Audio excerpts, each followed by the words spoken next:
Toma de posición. En política soy maniqueo.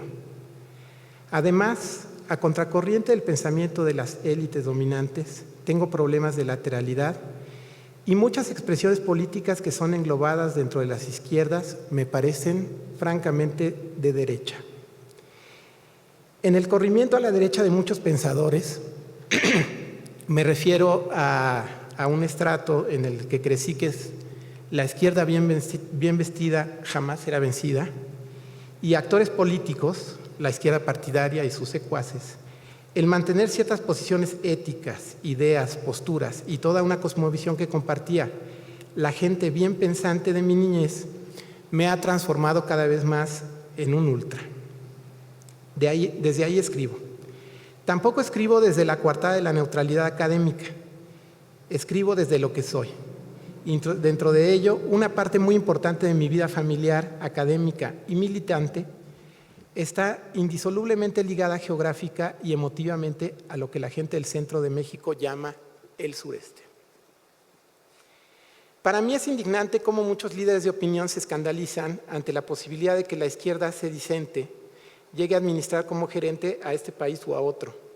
Nos quieren hacer creer que esa es la izquierda, mientras que la gente que verdaderamente lucha desde la izquierda es estigmatizada, perseguida, encarcelada, asesinada. Podría parecer paradójico que los llamados ultras utilicemos las mismas categorías de Modé que uno de los hombres más ricos de los Estados Unidos. Me refiero a Warren Buffett, quien en 2011 declaraba sin empacho: en este país ha habido una guerra de clases durante los últimos años y mi clase ha ganado. Pero bueno, eso es conciencia de clase en ambos bandos. Y sí, creo que se trata de bandos, así que los de arriba y los de abajo llevamos siglos dándonos en la madre, tanto de un lado como del otro. Los poderosos tratando de imponer, mantener y perfeccionar sus sistemas injustos, jodidos pues, y los de abajo tratando de liberarnos. Así se hace necesario un estudio de la historia. El poder lo hace para sistematizar sus aciertos y errores. Verbigracia, el ejército de Estados Unidos realizó una revisión de lo sucedido en Vietnam para poder diseñar estrategias exitosas en el futuro. Y bueno, ahí tenemos a la patria del tío Jo convertida en un gran maquilador. Y aunque en muchos sectores urbanos de la izquierda real impere un antiintelectualismo, creo vehementemente que todo buen revolucionario debe estudiar la historia universal, que no es como las que enseñan en las escuelas, es decir, la historia de Occidente vista desde Francia, sino la historia de los pueblos todos, y para poder transformar su realidad debe forzosamente estudiar la historia de su país y de su región. Así que es imperante estudiar la historia del mundo, de la patria grande latinoamericana, la nacional y de la patria chica. Eso nos permitirá de una mejor manera lograr la emancipación total de nuestro pueblo. Este bloque, según reza el título, si bien tiene un enfoque diacrónico, de Canek al subcomandante Galeano, está permeado por la ya superada historia de bronce, centrada en los personajes. Siempre crítico a esta forma, prefería hablar sobre dos procesos que confluyeron para que fuese posible el levantamiento zapatista de 1994.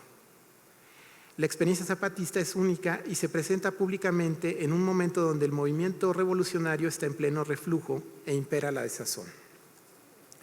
Sin una excesiva obsesión embriogenésica, se impone comprender a dos de los afluentes que pivotan dicha rebelión.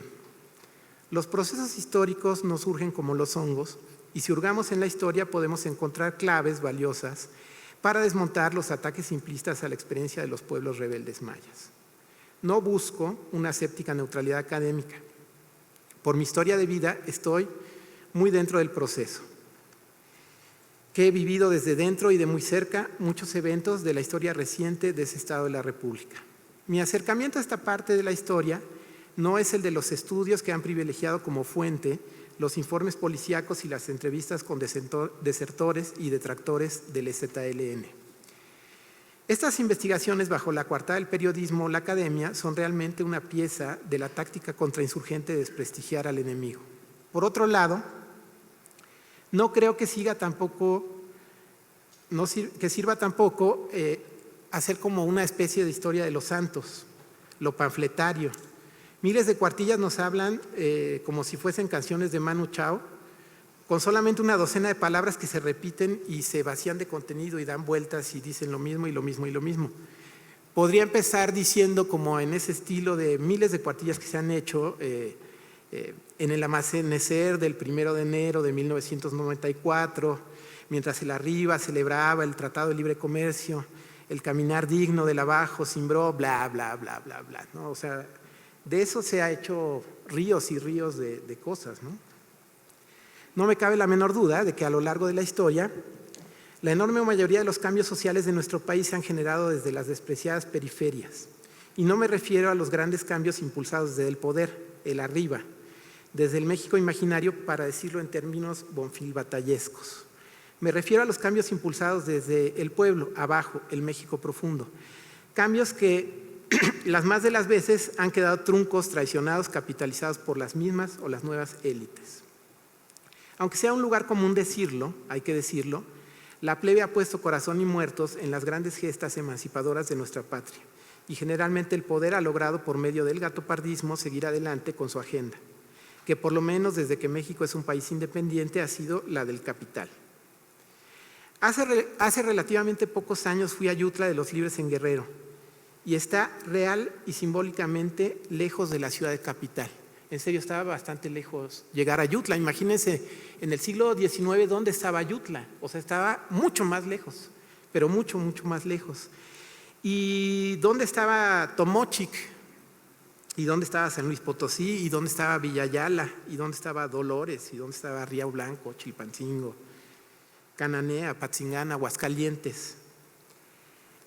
Si los levantamientos de la independencia, los liberales y la revolución partieron de la periferia al centro del país, las resistencias más persistentes y los levantamientos posteriores más significativos contra el orden y el sistema imperante también. Por supuesto, no niego el papel central de la lucha de los estudiantes chilangos en el 68, pero es una bella excepción a la regla. Es por ello que la sacudida que implicó el levantamiento indígena chiapaneco finisecular se ajusta a esta dinámica. Es pertinente aclarar que la dicotomía que percibo entre periferia y centro no equivale a campo-ciudad. En el origen de la insurrección de los pueblos mayas de Chiapas, confluyen dos periferias que lo hicieron felizmente: la propia historia y dinámica indígena y la de los revolucionarios citadinos, principalmente de provincia. Entonces, como no quise hablar en este foro de cosas de las que ha hablado mucha gente, bien y mal, alguna gente muy mal, otra gente muy bien, a diferentes niveles intelectuales o emocionales, se ha hablado mucho pues se le ha dado muchas vueltas al levantamiento zapatista. Entonces yo quería hablar sobre estos dos procesos periféricos que confluyen, ¿no? Entonces quiero hacerles un esbozo de lo que va a terminar en los municipios autónomos, que tiene que ver con la propia dinámica de los pueblos mayas de la región, pero de los pueblos en general de este país, y mucho más brevemente sobre el papel de las Fuerzas de Liberación Nacional, que si bien era gente intelectualmente preparada, muy estudiosa, no solamente del marxismo, de la historia nacional, era gente principalmente de provincia, ¿no? No era gente que estuviera haciendo política en la Ciudad de México, sus formas y sus propias mafias, es gente que se desarrolló periféricamente.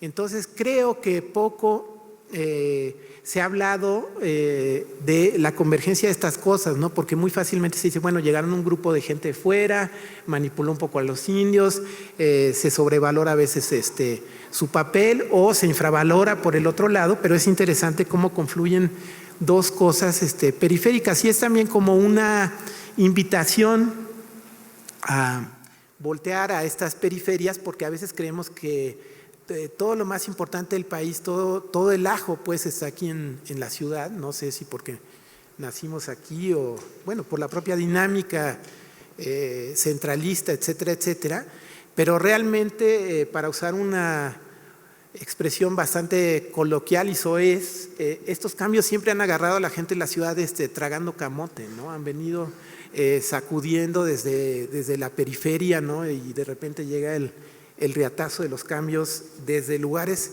bastante alejados real y simbólicamente de lo que es el centro del país.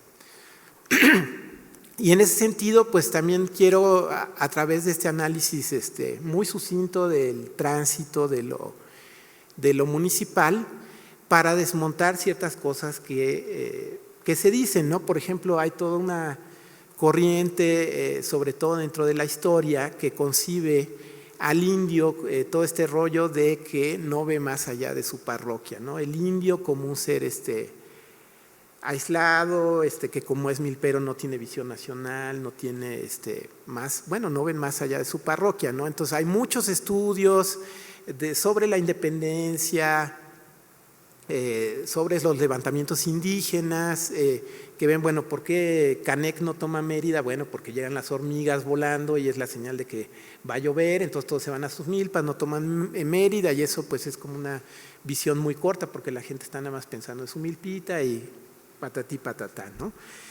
Y también otra cosa que me gustaría desmontar es que en un montón de gente de la izquierda sedicente o de la izquierda ultra o de la izquierda real, y en muchas otras gentes existe una visión muy romántica del pasado prehispánico, ¿no? Siempre se habla, bueno, nadie va a negar la crueldad de la invasión europea o que cayeran los índices demográficos en un 90% o las epidemias que llegaron. No estoy hablando que no, pero hay una sobreidealización del pasado indígena y mucha gente lo dice así muy fácil, no es que hay unas sociedades armónicas, justas, en serio, es impresionante la cantidad de gente que piensa en ese rollo. Entonces a mí me parece que el rollo municipal puede ayudarnos a desmontar varias de estos clichés, de estos lugares comunes que se manejan sobre la historia nacional. Entonces, pues si tuviera que titular esto, pues sería algo así como Municipio Libre es algo más que una calle en la Colonia del Valle, ¿no? Así podría decirlo. Y entonces, bueno, ¿de dónde viene el rollo del municipio? Y pues podríamos aquí hablar horas, en realidad como empezamos tarde no sé cuánto tiempo haya y hablaremos, espero poder cerrar. Y ¿hay más tiempo? Bueno, entonces, pues el municipio hunde sus raíces en el Imperio Romano, ¿no? Las ciudades de bárbaros aliados adquieren la categoría de municipio y bueno, esto va a pasar después al derecho visigodo, va a llegar al derecho castellano y la Nueva España se hace un virreinato bajo el modelo de un virreinato previo que es el modelo aragonés para sus posesiones fuera de la península ibérica. Y el municipio va a tener un papel muy importante. Y aquí me interesa un rollo que van caminando el municipio indígena en contrasentido del municipio español. Porque el municipio español es profundamente democrático, es creado en un momento en la península ibérica donde el rey o el gobierno es un primus inter pares, es decir, se considera que últimamente es el más preclaro de todos y sí se le podía hacer una revocación de mandato. Digo, la última vez que se hizo fue en realidad para fregar a alguien, la última vez que se reúnen las cortes es para quitar a Juana la Loca, pero todavía los cabildos pueden votar por revocar el mandato del gobernante.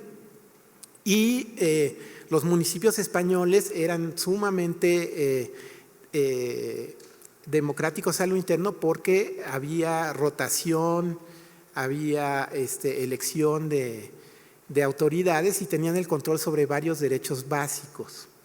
Es por eso que cuando Cortés llega a México, como no tenía cartas de capitulación, se había escapado de Diego Velázquez, lo primero que hace llegando a Veracruz, si nos acordamos dentro de los rollos así que nos aventaban en la primaria, cuando todavía nos aventaban rollos de historia, es que Cortés llega y funda un municipio, ¿no? Funda un cabildo en Veracruz. Y es una manera de mandar a la goma a Diego Velázquez, porque al fundar autoridades tiene derechos, ¿no? Tiene derechos propios. Y entonces no se queda ahí, ¿no? Funda luego el de Tepeaca, funda el de Coyoacán, y empiezan a fundar estos cabildos españoles, y aquí les tengo como unos números, ¿no? Pero ya para 1537 son 14 cabildos españoles, para 1571 son 35, para 1624 son 82, y supuestamente un cabildo nuevo, las autoridades podrían teóricamente nombrar a sus autoridades, pero luego es un derecho de los vecinos elegir a sus autoridades. Entonces esta idea como que vemos muy monolíticos a los conquistadores, sin contradicciones, pues no es así. Y dentro del cabildo va a ser un espacio de lo que ahora parece muy novedoso, como el rollo autonómico, estos rollos democráticos, etcétera, pero en sus orígenes el municipio, que viene del derecho visigodo, del derecho castellano, es una institución muy democrática que permite la participación de las personas. En contrasentido, y derrumbando esta idea de un pasado glorioso, democrático, igualitario, etcétera, yo siempre pongo como ejemplo, no sé, las leyes de etiqueta en Tenochtitlan, de si no eras pili y traías la tilma 3 dedos abajo de la corva, pues tenías una sanción, ¿no? Digamos, no eran para nada estas sociedades idealizadas de buena hondez, igualitarismo, buena onda, etcétera, ¿no? Entonces, en un contrasentido, ¿qué hacen las comunidades? Pues bueno, primero afloran la bronca entre pueblos sujetos y pueblos cabeceras, ¿no? Muchos pueblos sujetos van a tratar de hacerse cabildos, se destroza las unidades sociopolíticas superiores de los estados indígenas, y se hacen pactos entre la corona y la comunidad por medio de mercedes reales que dan el derecho a la tierra. Y muchos pueblos que estuvieron sujetos tratan de acceder a cabeceras, luego pues hay una gran catástrofe demográfica, hay un reacomodo con las congregaciones, y poco a poco de repente pues ya hay como otros asentamientos, ¿no? Y esta reorganización va a acabar más o menos hacia el siglo XVII, y donde se adapta este modelo español, ¿no? Entonces, para un mecanismo de sobrevivencia, pues tampoco es que tengan estos pueblos como una especie de gen democrático, igualitario, buenahondista, pues no lo veo así, sino que como un mecanismo para resistir el embate, digamos, cayó la población en un 90%, hay una explotación tremenda, enfermedades nuevas, etcétera. Entonces, para aguantar, y no solo tenían que tributar a la corona, tenían que trabajar para el encomendero, tenían que llevarle zacate a los frailes para sus caballos, molenderas, etcétera. Todavía tenían que tributar a su propia nobleza, ¿no? O sea, hay documentos que nos hablan, a veces 200 años después seguían tributando a sus propios principales. Entonces, en un primer momento, pues a quién van a despacharse, pues a sus propios fresas que están adentro de la comunidad, ¿no? Y este rollo de un rollo de rotatividad, de un rollo más, es un mecanismo para eliminar ciertas contradicciones internas y poder resistir unos embates de fuera. Entonces, van totalmente en contrasentido, porque si para el siglo XVII se adopta esta forma de organizarse, tipo el Cabildo Español, con alcaldes mayores y y los alguaciles, y empiezan a surgir toda una estructura dentro de los pueblos con alguaciles, mandones, todo un sistema de cargos que se va haciendo muy importante. ¿Y por qué es importante? Porque realmente el municipio tiene muchas funciones de control sobre el territorio, no solo tiene el control sobre las tierras comunales, sino tiene derechos a jueces de primera instancia, lo que serían como algo así como los jueces de paz, tiene control sobre alcabalas locales, tiene control sobre los mercados, los tianguis, les decía, los jueces de la justicia de primera instancia, un control económico, etcétera, etcétera, etcétera.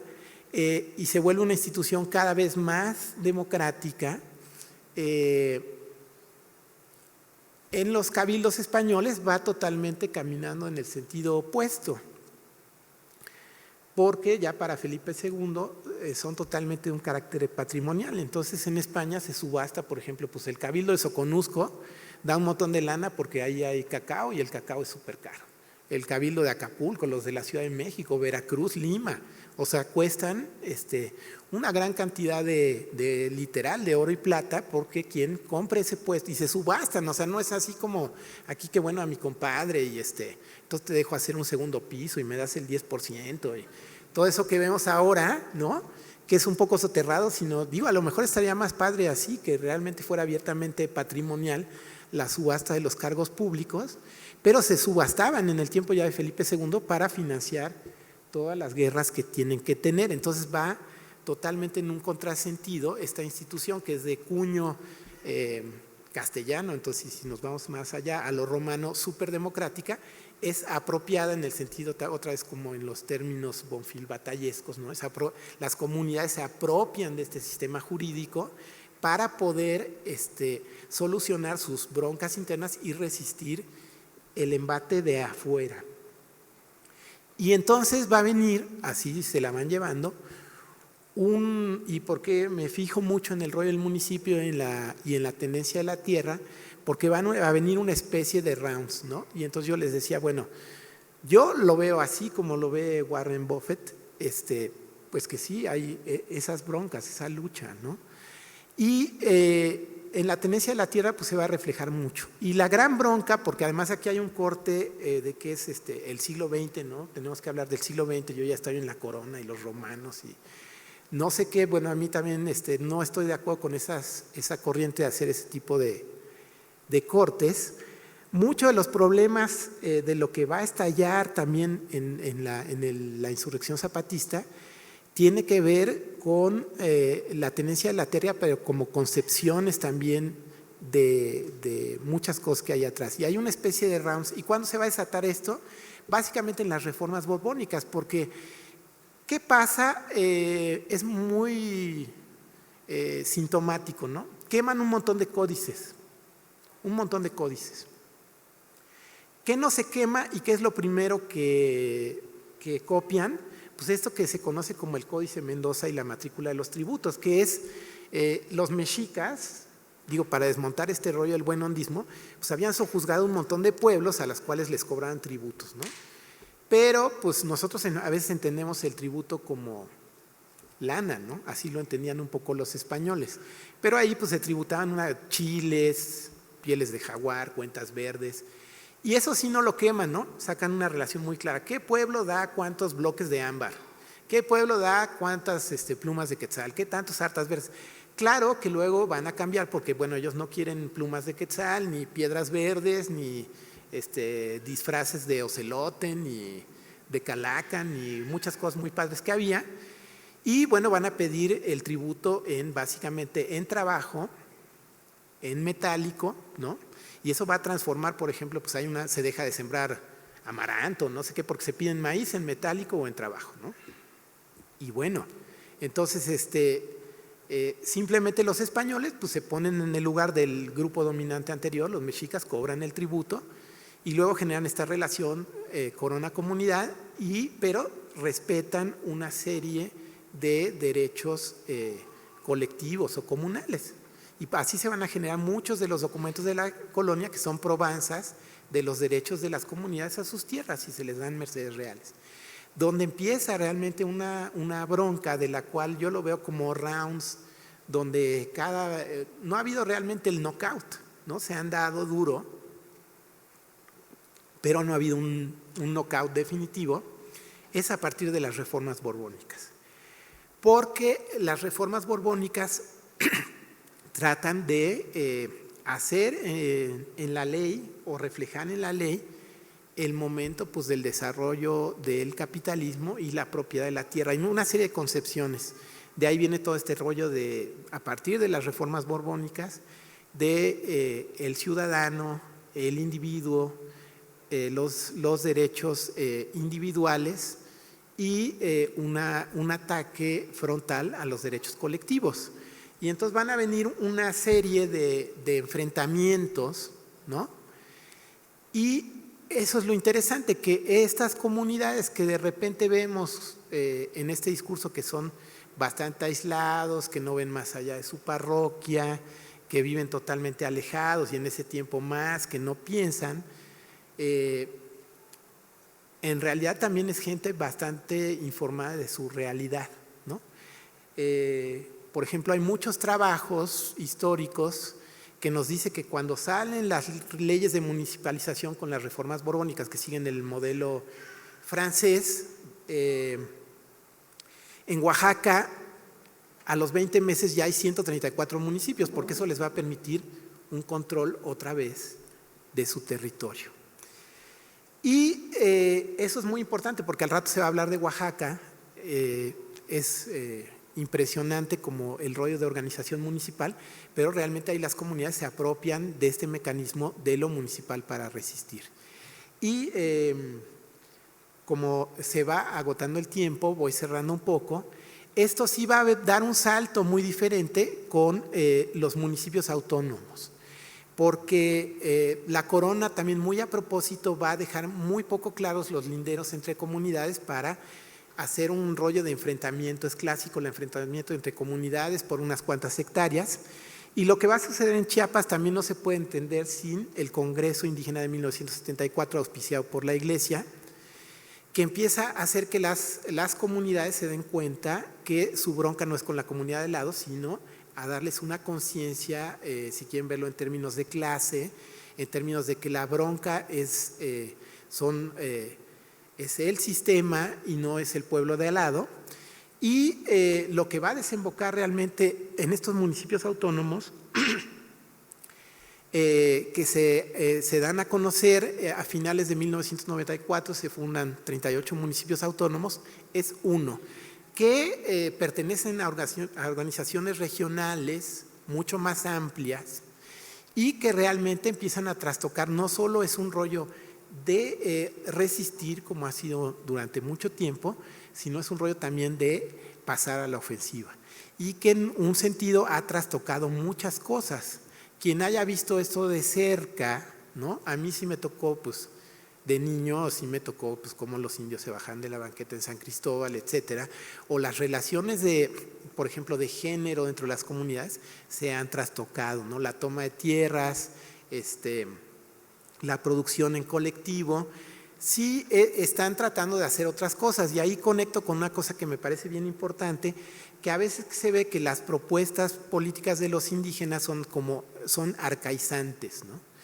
Y realmente lo interesante ahí es que simplemente también están planteando otras opciones de futuro. Si bien pueden estar enraizadas en esto que López Austin llama como si hay un núcleo duro ahí, que hay un rollo cultural, pues es un poco antitético del rollo capitalista, pero no es que estén planteando como regresar a un pasado, o sea, no son rollos arcaizantes, sino son otras posibilidades de futuro. En este sentido, pues si este rollo fue desde 94 hasta ahora, es una experiencia ya que lleva más o menos 2 décadas de establecer otras relaciones de producción, otras relaciones de género.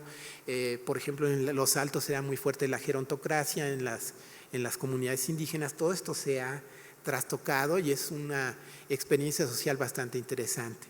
Y como vamos ya sobre el tiempo del otro, me voy a ver muy corto, pero entonces, ¿cómo empata esto con estos intelectuales de la periferia, ¿no? Entonces, es bastante interesante porque Como les decía, los procesos históricos no son como hongos y no es que podamos hacer un corte, ¿no? Entonces, en el caso de las Fuerzas de Liberación Nacional, se trata de un grupo de militantes que son sobrevivientes de otra organización previa, que es el Ejército Insurgente Mexicano, que era una organización que abarcaba, digamos, el Golfo de México y Chihuahua, o sea, tenían presencia en Chihuahua, en Nuevo León, en Veracruz, en Tabasco y en Yucatán, y que insertan el primer núcleo guerrillero en Chiapas, antes del rollo del 68, ¿no? Muy inspirados en el modelo cubano, pero es una organización que es desarticulada. Los sobrevivientes de Monterrey, con algunos sobrevivientes de Veracruz y Yucatán, se aglutinan dentro de las Fuerzas de Liberación Nacional. ¿Y qué los hace diferente, no? Y esto es importante porque muchas cosas se le endilgan como a la actual dirigencia zapatista como muy innovadoras o un rollo muy así, pero realmente desde que se fundan las Fuerzas de Liberación Nacional van a plantear cosas bastante atípicas para el momento en que se estaba viviendo, como por ejemplo el estudio de la historia nacional, que sí estudian marxismo, no es una reinterpretación del marxismo nada ortodoxa, es un estudio serio del marxismo, pero que incorporan mucho el tratar de entender la historia nacional, ¿no? Producen muchos textos. Ahorita es muy importante, les iba a enseñar un libro porque, claro, en círculos muy amplios no hay mucha difusión de esto, pero hace aproximadamente un mes acaban de publicar un librito donde desclasifican no sus documentos militares, pero todos los documentos políticos y órdenes a la militancia de 1969 a 1974 los desclasificaron y los publicaron, claro, en una edición súper rupestre, de muy poca circulación, pero que a mí yo básicamente los invito de repente a buscarla, porque igual no sé si ya esté tal vez trepada en internet, siempre de repente uno buscando le puede encontrar. Pero supuestamente ellos en los próximos meses van a desclasificar otros 2 tomos hasta 1983 de sus documentos. Trae un prólogo ahí de Neil Harvey, de Pineda, señor de la ENA que estudió el zapatismo. Pero lo interesante en sí es que le echáramos un ojo a los documentos para que pudiéramos ver qué tanto de lo que se considera el pensamiento zapatista es un rollo que se generó desde las Fuerzas de Liberación Nacional. Y son ideas muy que rompen con las guerrillas clásicas de ese momento, con los marxistas clásicos de ese momento, y que son rollos bastante, que se basan sobre todo en una cuestión también de transformarse éticamente, ¿no? De una revaloración, por ejemplo, del trabajo doméstico. O sea, no me refiero a un rollo polpotiano, pero sí de una revaloración de esos militantes del trabajo doméstico, de aprender a hacer frijoles, del trabajo manual, del trabajo y de los que vienen de las capas muy proletarias, de aprender lo intelectual, de borrar esa dicotomía intelectual manual, de un cambio ético, de transformar la vida, de transformar incluso las relaciones amorosas. Ellos desclasifican cómo había toda una reglamentación de las relaciones amorosas para que no hubiera fricciones al interior de la organización, ¿no? Entonces, esta también es una invitación a que busquen un poco estos documentos, porque el papel de esta gente, de las que quedan pocos vivos, porque muchos fueron desaparecidos en varios eventos, en Nepantla, en el Rancho El Diamante en Chiapas, en Cárdenas, Tabasco, la mayor parte de la dirigencia fue desaparecida por el Estado mexicano, pero quedan estos documentos muy importantes que, si no entendemos la dinámica propia de los pueblos mayas, que además tienen una concepción diferente del tiempo a la de Occidente, que vamos de Apocalipsis, de Génesis a Apocalipsis, o del comunismo primitivo al otro, pero es lineal, que hay otra concepción del tiempo, pues sí, viene el tiempo de la vuelta, viene el tiempo de los cambios, y hay una propia dinámica pues de unas rebeliones que se han dado, y ahí está Canec, y ahí está Atanasio Tzul en los Altos de Guatemala, ya está Pajarito, y ahí hay una serie de dinámicas propias de las comunidades. La última comunidad en el sureste en conquistarse pues son los mayas itzás de la Isla de Flores, y que va a empatar con estos jóvenes intelectuales de la periferia, básicamente de Monterrey, muy preparados, que van a hacer un feliz empate en algo que no es arcaizante, que no es para nada ortodoxo, dogmático, sino que es una propuesta sumamente interesante y que es una más de las cosas que nos agarraron tragando camote y nos simbraron y que vinieron de la periferia. Punto. Muchas gracias.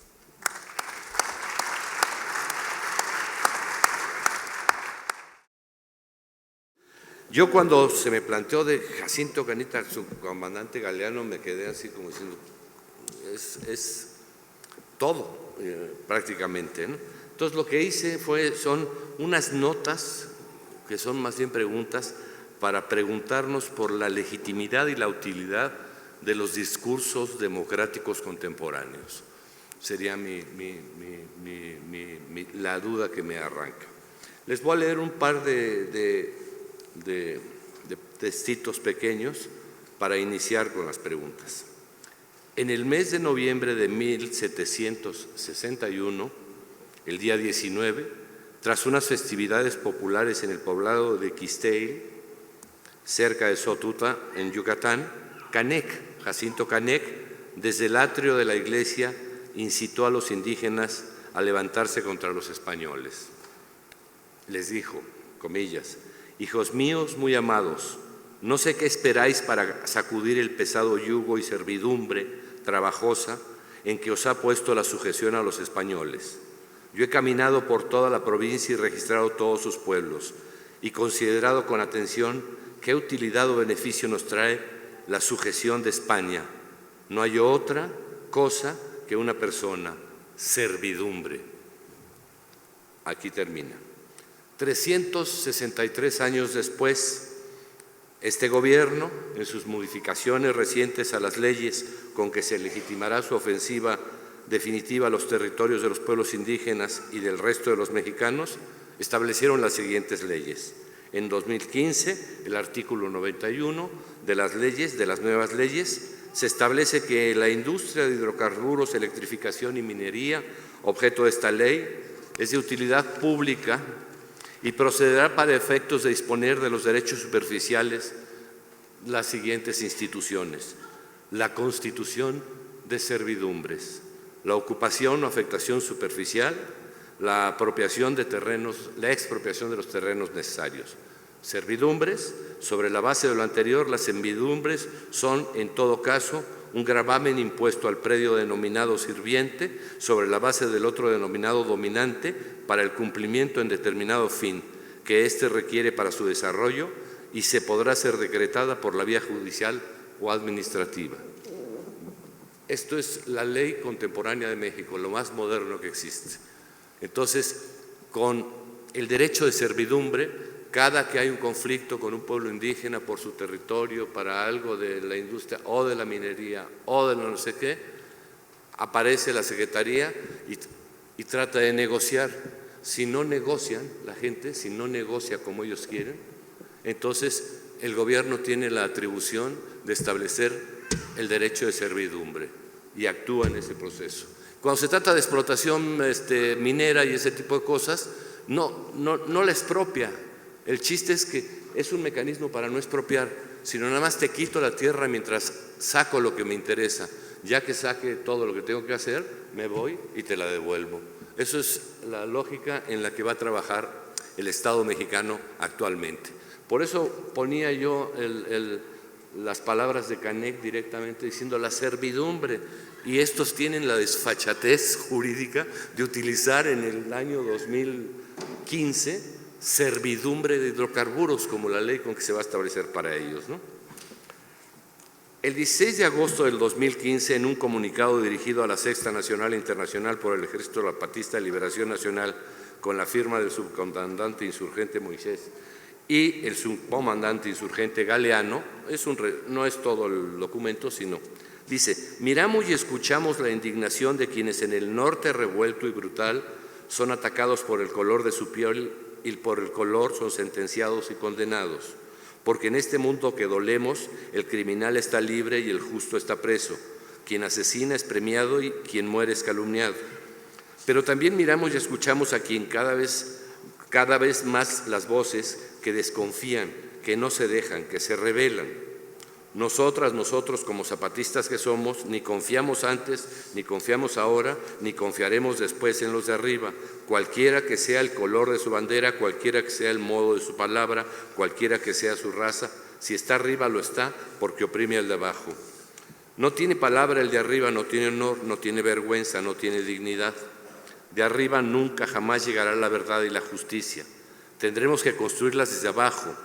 Entonces el criminal pagará hasta que quede cabal la cuenta, porque lo que arriba no saben es que cada crimen impune no hace sino enardecer el odio y la rabia, y que cada injusticia cometida no hace sino abrir el camino para que esos odios y rabias se organicen. Y en la balanza romana de nuestros dolores pesaremos lo que nos deben y pasaremos la cuenta y la cobraremos. Entonces tendremos sí de verdad y la justicia, no como una limosna de arriba, sino como una conquista de abajo. La cárcel será entonces para los criminales y no para los justos, y la vida digna, justa y en paz será para todos. Eso, solo eso. En este enorme lapso de tiempo que ha pasado desde Caneca a la fecha, ¿qué han hecho las muy diversas izquierdas para solidarizarse con las luchas de los pueblos originarios de México y particularmente en las del siglo XX, como señala este seminario que está interesado? ¿Quién ha escuchado a los indios verdaderamente en ese sentido? ¿Quién los escucha? Bueno, para tratar de entender esto, es decir, en primer lugar tenemos que establecer cuál es el contexto del mundo en que se está dando esta discusión, o sea, en que suceden los hechos y se vuelcan los conceptos y argumentos.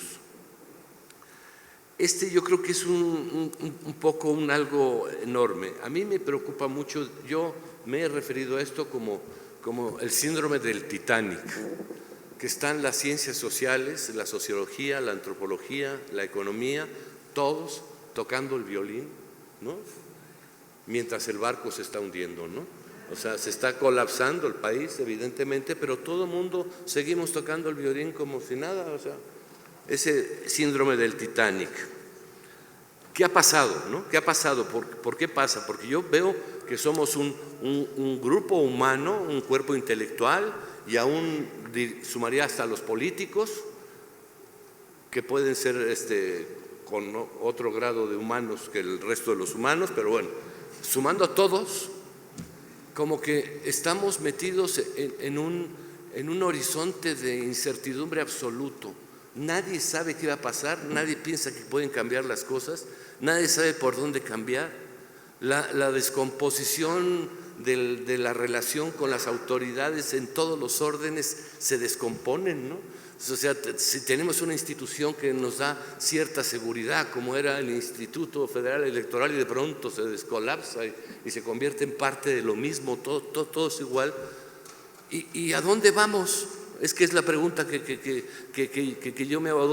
¿Dónde nuestros demócratas nos quieren llevar? Porque de alguna manera u otra yo veo en las posiciones de los demócratas mexicanos todas una enorme variación, ¿no?, de posiciones de los demócratas, ¿no? ¿Y cuál es la diferencia esencial que hay ellos? Pues el grado de capitalismo que asumen como suficiente o tolerable, ¿no? Nada más, ¿no? Hay algunos que no toleran nada y son demócratas radicales, ¿no? Pero hay otros que toleran un poco más y son socialdemócratas amables, y luego ya hay colaboradores efectivamente en ese sentido. Pero todo este juego de la democracia, ¿no?, en donde se manifiestan todas las posiciones, lo único que está es como legitimando el vacío de la sociedad mexicana, ¿no? O sea, en esta retórica. ¿Cómo estamos pensando el mundo? O sea, tú formulas tu construcción del conocimiento para pensar el mundo. ¿Qué nos están diciendo nuestros intelectuales, nuestros científicos con respecto al mundo que vamos a construir? Hoy, absolutamente nada. Nada. No hay más que una ruta posible, ¿no? Ya no hay un proyecto nacional de México, ¿no?, que lo comentaba yo hace un rato.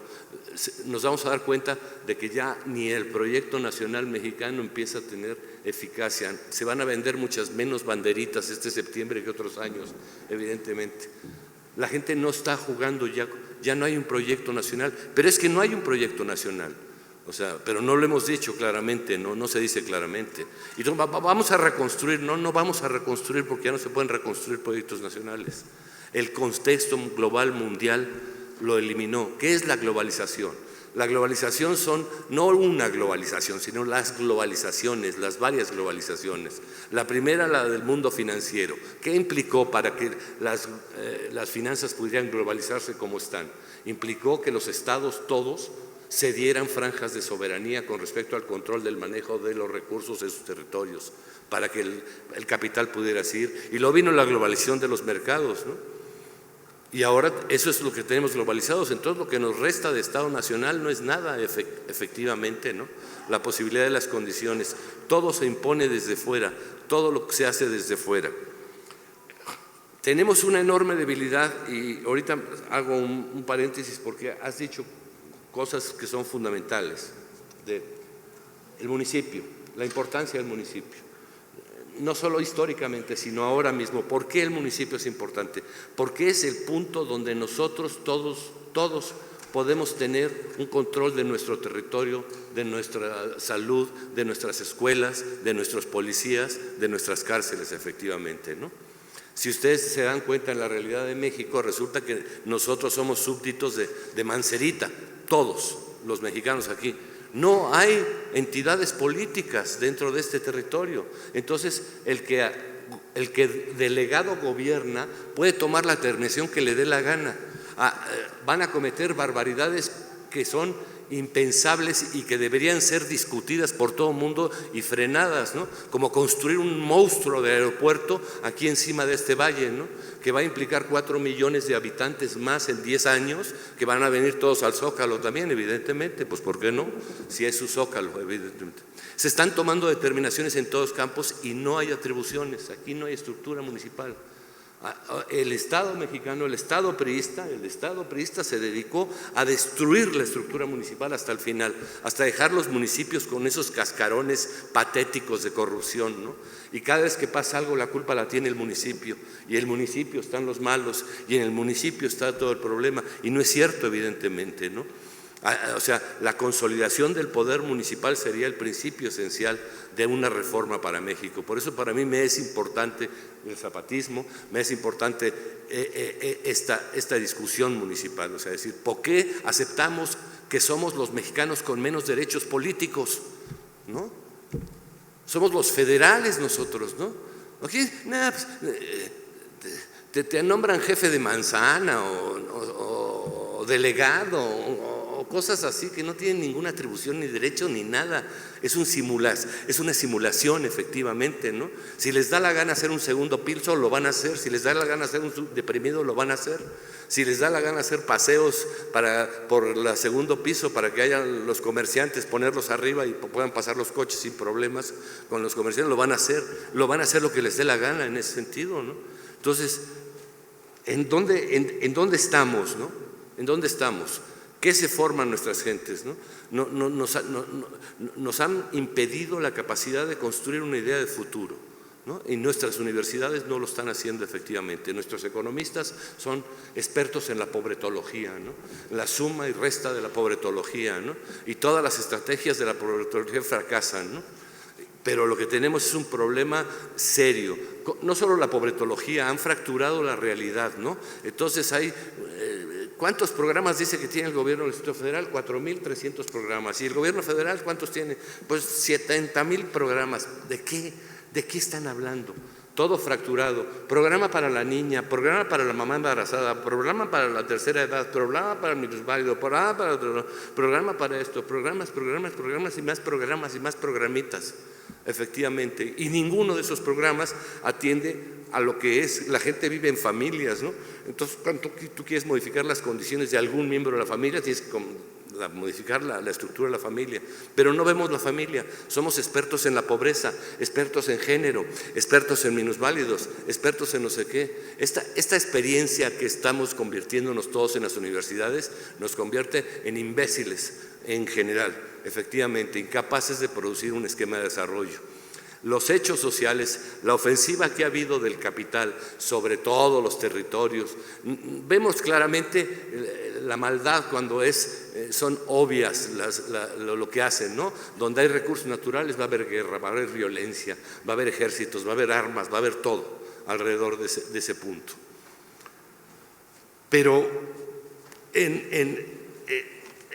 en la guerra que están dando en las universidades, en la forma en que nos formamos, en que nos comprendemos, a los economistas los hacen especialistas en pobretología, a los arquitectos los hacen urbanistas asesinos, ¿no? O sea, vean cómo se está urbanizando México, ¿no? Vean cualquier ciudad de México y se van a encontrar en la montaña de al lado, ¡pum!, hay un montón de casas de modelo Briviesca, de esos así, ¿no?, que se hacen así, en todos los pueblos de México. Unidades habitacionales que no sirven para nada, que no tienen agua, que no tienen centro, que no tienen una lógica de relaciones sociales efectivamente. Y todo eso pasa sin que nosotros actuemos, ¿no? O sea, vamos como víctimas en este proceso efectivamente. ¿Cómo vamos a cambiar a México? Yo escucho a los partidos políticos y escucho a los intelectuales y no hay estrategias, no hay un proyecto, no hay proyectos efectivamente en ese sentido, ¿no? ¿Qué vemos con los zapatistas? Pues eso, que el municipio libre, nos lo dijeron hace ya mucho tiempo, además nos dijeron para todos, para nosotros nada, encaracólense, ¿no? O sea, decir, no entendimos, y entonces, claro, es que estamos también confundidos en toda la terminología que se ha aplicado a los pueblos originarios de México. Resulta que son los pueblos indios y que hay leyes para los pueblos indios, pero no hay indios. Indios es una categoría socioeconómica colonial que lo único que generaliza es la condición de miseria en que se encuentran a los que les dicen indios. Los indios son gente de pueblos, son tojolabales, tzotziles, choles, rarámuris, purépechas, igual que se es catalán o se es vasco, ¿no? ¿Por qué no les decimos indios a los? Porque no tienen las condiciones de subordinación de indígena, ¿no? Y entonces creemos que entendemos y ayudamos a los indios creando leyes para los indios, y entonces metemos a la Constitución leyes para los pueblos indios. ¿Para qué? Para que sigan siendo indios. ¿Para qué? ¿Los hemos escuchado lo que ellos quieren verdaderamente, lo que dicen? ¿Hemos definido eso? ¿Tenemos modelos para reconocer el carácter pluricultural del país? Porque la reconoce la Constitución, pero yo no veo a nadie trabajando en serio el asunto, ¿no? Tenemos un Instituto Nacional de las Lenguas Indígenas que está enormemente preocupado por las lenguas en extinción, cosa que es irrelevante, ¿no? Las lenguas que se van a extinguir son las que los hablantes dejen de hablarla, ¿no?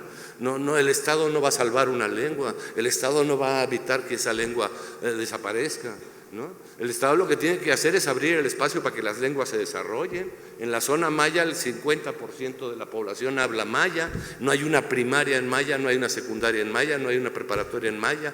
¿Por qué el Estado mexicano no abre el espacio para las lenguas? Si queremos ser un país multicultural, ¿no? Evidentemente, ¿no?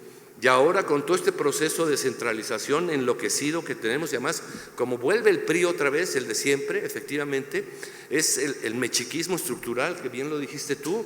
Los aztecas eran unos bárbaros, ¿no? Unos explotadores, ¿no? Cuando vemos el museo que hicieron aquí, eso es como una simulación, porque lo que han encontrado son unos enormes enterramientos de tributación, todas las tributaciones, y entonces quitan las cosas que no y agarran las cosas bonitas, y entonces los que nos hacen es un museo de arte, ¿no? De piezas de arte. Es que eran unos artistas los aztecas, efectivamente, ¿no? Y es el mismo discurso, ¿no? El mismo discurso de los aztecas, el mismo discurso del PRI, ¿no? Porque ¿por qué va a ser el águila azteca comiéndose a la serpiente, el nopal, el escudo de los mayas y de los rarámuris y de los purépechas? ¿Por qué? ¿Quién le ha dicho que debe ser así en ese sentido, no? No reconocimos que somos un país pluricultural, multiétnico, creemos las condiciones. Hay que descolonizar el conocimiento, hay que descolonizar el poder, porque esto, miren, déjenme que les ponga dos ejemplos muy claramente. Tenemos una enorme preocupación por la pobreza, ya lo he dicho, ¿no? Llevamos 30 años combatiendo la pobreza y cada vez hay más pobreza, punto. No, porque la pobreza no se combate, la pobreza no es la condición de unas personas, la gente no es pobre, sino es un estado nacional que produce que la mayoría de la población esté en la pobreza, porque en este estado nacional donde estamos todos y hay tantos pobres, hay muchos ricos, Y cada vez que se desarrolla este país, no nos desarrollamos todos, se desarrolla un pequeño grupo, efectivamente.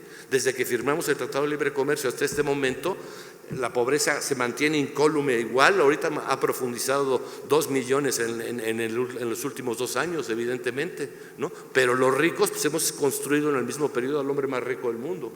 El dinero con el que se ha hecho, esos se han hecho tan ricos y nosotros hay tantos pobres, es el mismo. Es un Estado el que determina quién son pobres y quién no son pobres, y quién reparte y quién no reparte, porque la categoría de pobreza no es una categoría de análisis social. La categoría social para entender la pobreza y la riqueza es la relación de desigualdad. Somos uno de los países más desiguales del mundo, eso se quejan en la OCDE en todas partes, ¿no?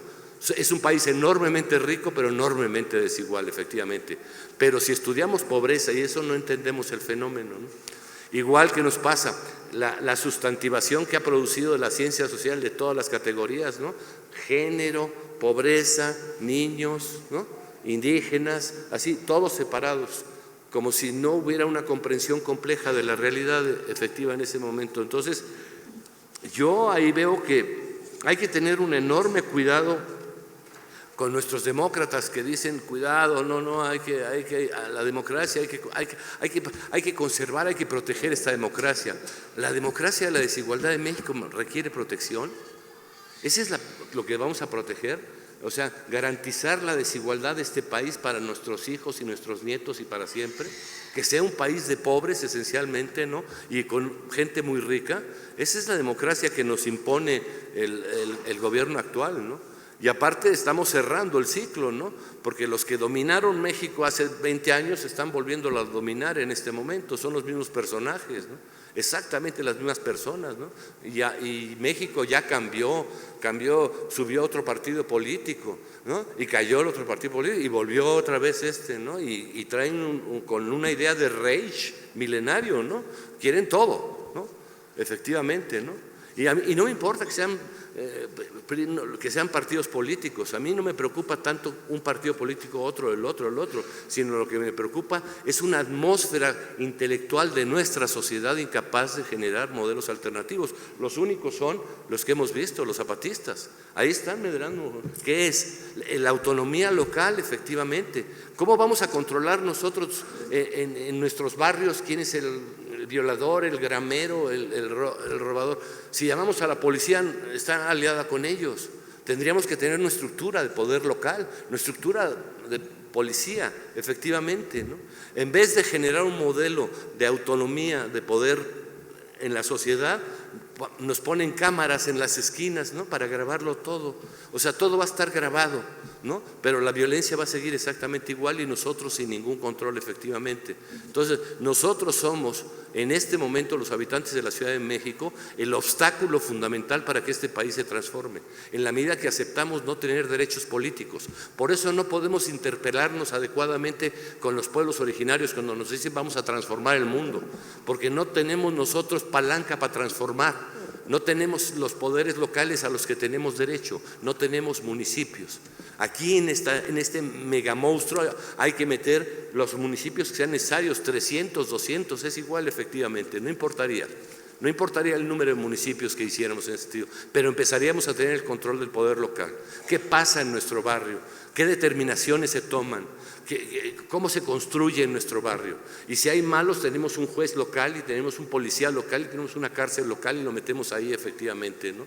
O sea, decir, este discurso jugamos a que la capitalidad de México, que nos van a dar un poquito más de derechos, no es cierto.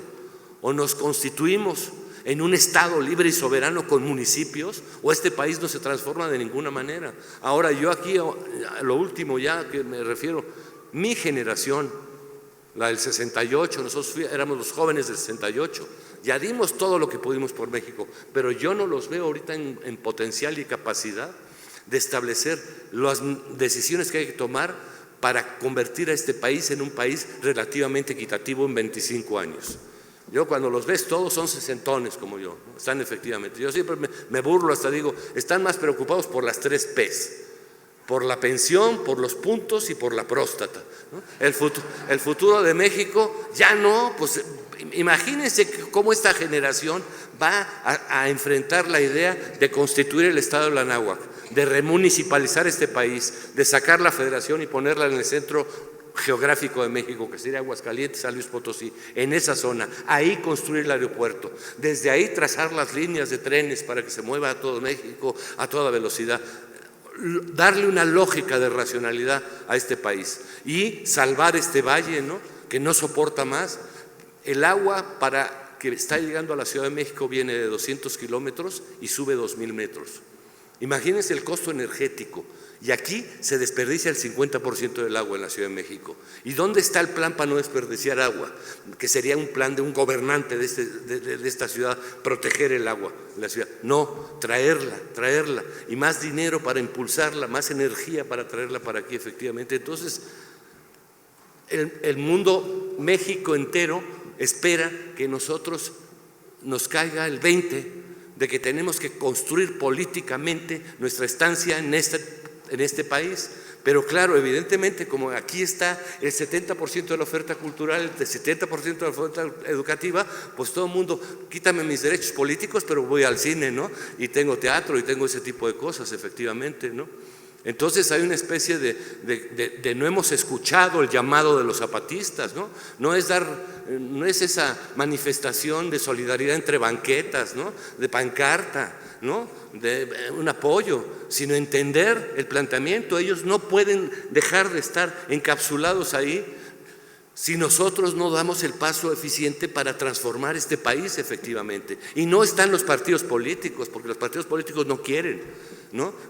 No tienen una mirada más que de 3 años para ver cuándo se vuelven a reelegir y a ver cómo brincan como chapulines. Es un asco, efectivamente, ¿no?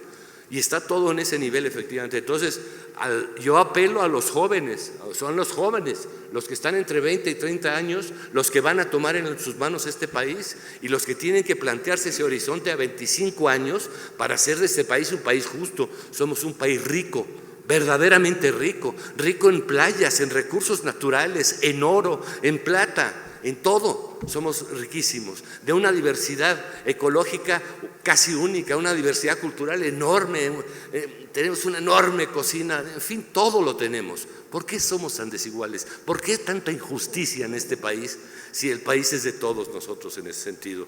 Entonces, yo lo que creo es que desde Caneg, ¿no?, la servidumbre y nosotros, los habitantes del Valle de México, los chilangos, ¿sí?, los chilaquiles, ¿no?, somos un poco los cómplices fundamentales de este México que no puede transformarse, efectivamente. Muchas gracias.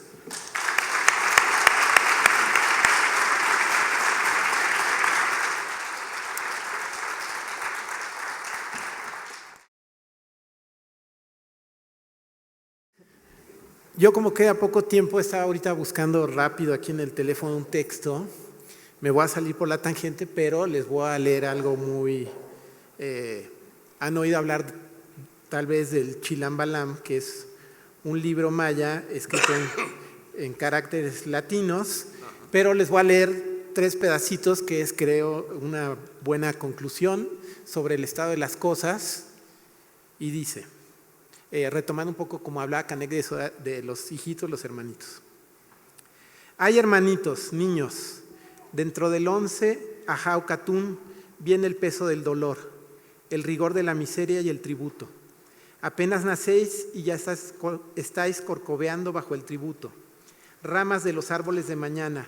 Ahora ha venido, hijos, preparaos a pasar la carga de la amargura que llega en este Catún, que es el tiempo de la tristeza, el tiempo del pleito del diablo, que llega dentro del 11, Ajau Catún. Y claro, también ser feliz es bastante anticapitalista, porque es un sistema que nos quiere hacer muy tristes. Luego dice, otro pedacito, este es el origen del anticristo, la avaricia, los avarientos. Si no hubieran venido los hombres de Dios, no habría despojos, no habría codicia ni menosprecio de la sangre de los otros hombres, ni de las fuerzas de los humildes. De sus propias fuerzas comería cada uno. Y allá para ponernos, para que no crean que soy tan antiesotérico ni tan así, Me late mucho este pedazo del Chilambalam que dice, es lo profético, dice: esta es la cara del Catún, la cara del Catún del 13 Ajau. Se quebrará el rostro del sol, caerá rompiéndose sobre los dioses de ahora, desaparecerán los gobiernos.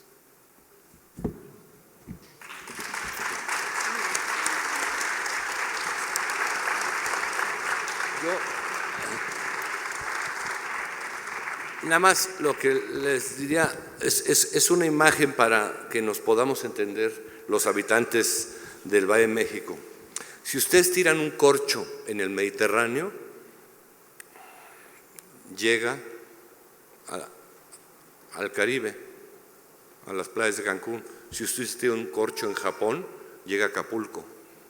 Así, las corrientes marinas hacen así y suben de arriba así, y suben calientes cuando pasan por México, y ya que termina México se abren y se enfrían. No se puede uno meter al agua en Los Ángeles si no es con neopreno, porque si no te congelas. Entonces, esas costas calientes de las corrientes y esa venida natural, si ustedes tienen un corcho, lo que demostró Thor Heyerdahl, que luego Genovés lo hizo también, tirarse en una balsa en el Mediterráneo y llegar aquí al Caribe, efectivamente. Bueno, ¿qué quiere decir? Vean ustedes el mapa de México en el mundo. Aunque lo pongan de cabeza, como dicen algunos, es igual, quedamos en el centro de los continentes. Aquí empezaron a llegar hace 35,000 años. Pues los aztecas, los mexicas son unos recién llegados. Llegaron como en 1320 a este valle, cuando en este valle hacía 7,000 años que había gentes ya, ¿no? Y culturas, efectivamente. Entonces somos ese conglomerado un poco de… Yo digo que el Valle de México es un sitio de arribazón. Si ahorita yo levanto la mano y les digo, levanten todos la mano la que sus 4 abuelos nacieron en el DF. Levanten la mano, los que sus 4 abuelos nacieron en el DF. 1, 2. Bueno, fíjense, yo lo hago en los SHs cuando doy clases, son 250 muchachos. Levanten la mano los que todos sus cuatro abuelos nacieron aquí. 1 por ahí.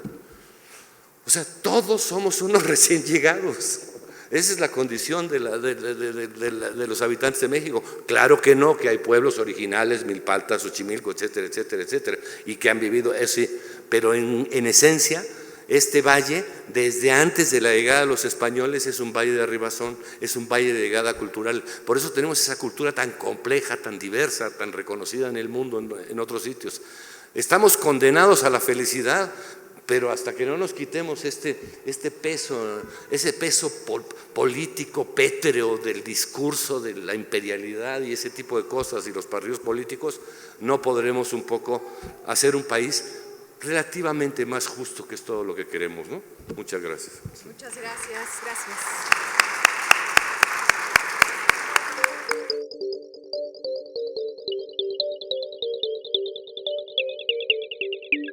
Gracias.